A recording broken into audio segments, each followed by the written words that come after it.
Chers amis de la mission solaire d'espoir, bonjour et bienvenue à cette méditation matinale. De tout temps, les hommes ont toujours voulu se faire apprécier ou veulent qu'on leur fasse confiance, mais ne cherchent pas à être appréciés par Dieu, cause de leur orgueil qui les empêche de découvrir Dieu et de le connaître. Voyons ensemble le témoignage que Dieu rend de son Fils. Voici mon serviteur que j'ai élu, mon bien-aimé en qui mon âme a trouvé plaisir. Je mettrai mon esprit en lui. Matthieu 12, verset 18. La méditation de ce jour est titrée Jésus serviteur, Jésus fils de Dieu. L'évangile de Marc nous présente Jésus, plus spécialement sous le trait d'un serviteur. Dévoué et compatissant, il va de lieu en lieu pour faire du bien et soulager les souffrances de sa créature. Mais Dieu établit dès le début l'identité glorieuse de cet humble serviteur. Cet évangile contient des témoignages clairs de la part de témoignages variés à la gloire du Fils de Dieu, devenu serviteur.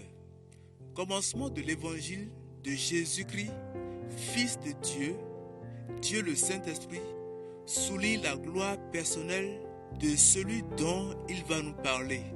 Marc le chapitre 1, le verset 11.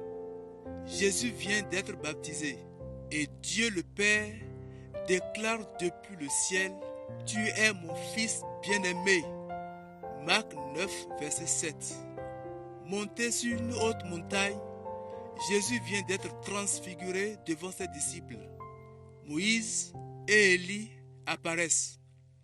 Et Dieu le Père affirme à nouveau « Celui-ci est mon Fils bien-aimé. Écoutez-le ». Marc 14, 61 à 62. Le grand prêtre demande à Jésus s'il est le Christ, le Fils béni du Dieu. Jésus répond simplement « Je le suis ». Marc 15, verset 39. L'officier romain vient d'entendre le grand cri que Jésus a poussé avant d'expirer.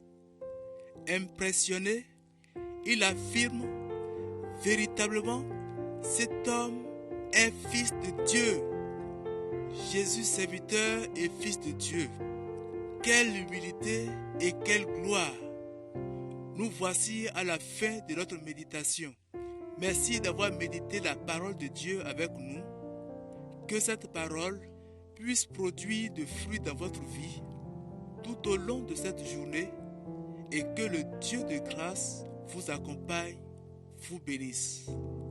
Nous vous donnons rendez-vous demain matin. Prions et demandons au Seigneur de nous sortir de l'incrédulité afin que nous puissions placer notre foi, notre confiance en lui. Que Dieu vous bénisse. Shalom.